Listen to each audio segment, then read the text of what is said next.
The Love Song of J. Alfred Prufrock by T.S. Eliot. Let us go then, you and I, when the evening is spread out against the sky, like a patient etherized upon a table. Let us go through certain half-deserted streets, the muttering retreats of restless nights in one-night cheap hotels, and sawdust restaurants with oyster shells. Streets that follow like a tedious argument of insidious intent, to lead you to an overwhelming question. Oh, do not ask, what is it? Let us go, and make our visit. In the room, the women come and go, talking of Michelangelo.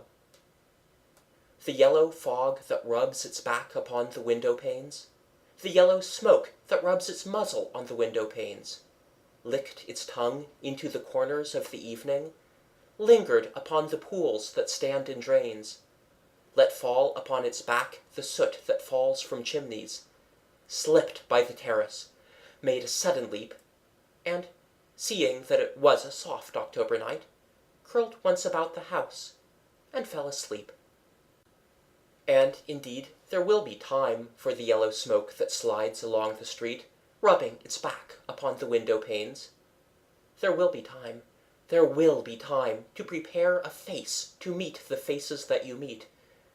There will be time to murder and create, and time for all the works and days of hands that lift and drop a question on your plate.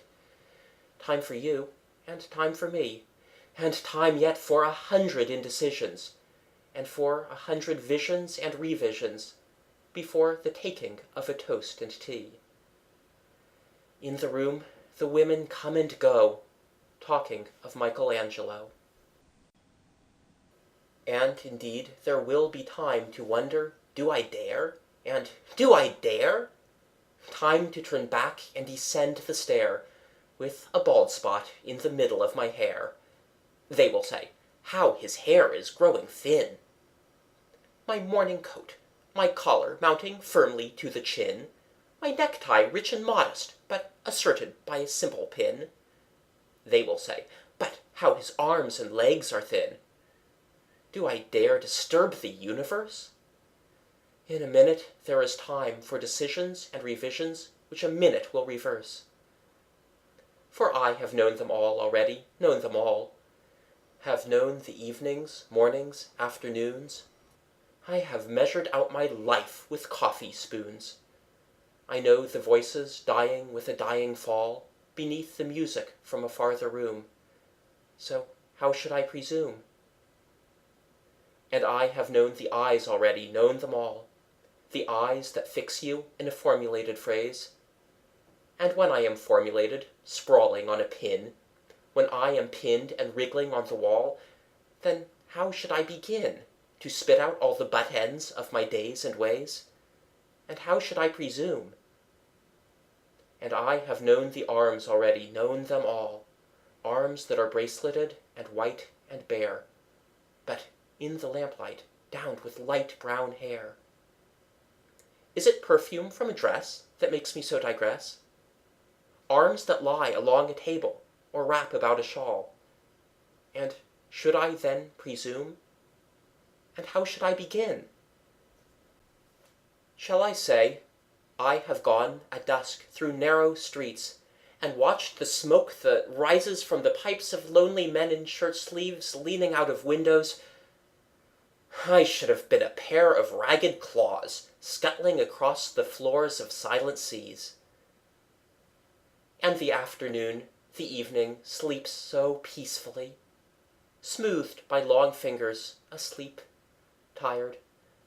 Or it malingers, stretched on the floor here beside you and me.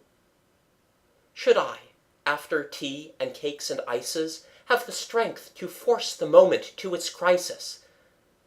But though I have wept and fasted, wept and prayed, though I have seen my head, grown slightly bald, brought in upon a platter, I am no prophet. And here's no great matter. I have seen the moment of my greatness flicker. I have seen the eternal footman hold my coat and snicker, and, in short, I was afraid. And would it have been worth it, after all? After the cups, the marmalade, the tea?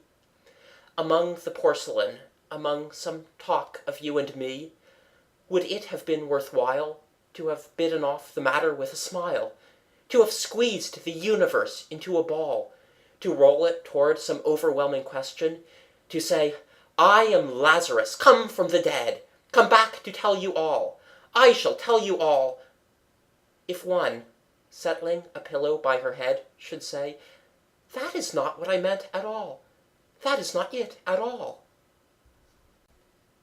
And would it have been worth it, after all? Would it have been worthwhile, after the sunsets, and the dooryards, and the sprinkled streets, after the novels, after the teacups, after the skirts that trail along the floor, and this, and so much more?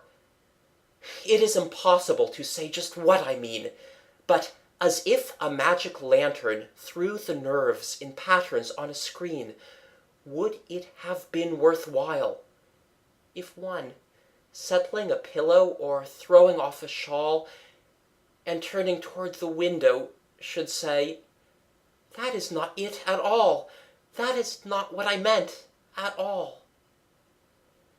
No, I am not Prince Hamlet, nor was meant to be.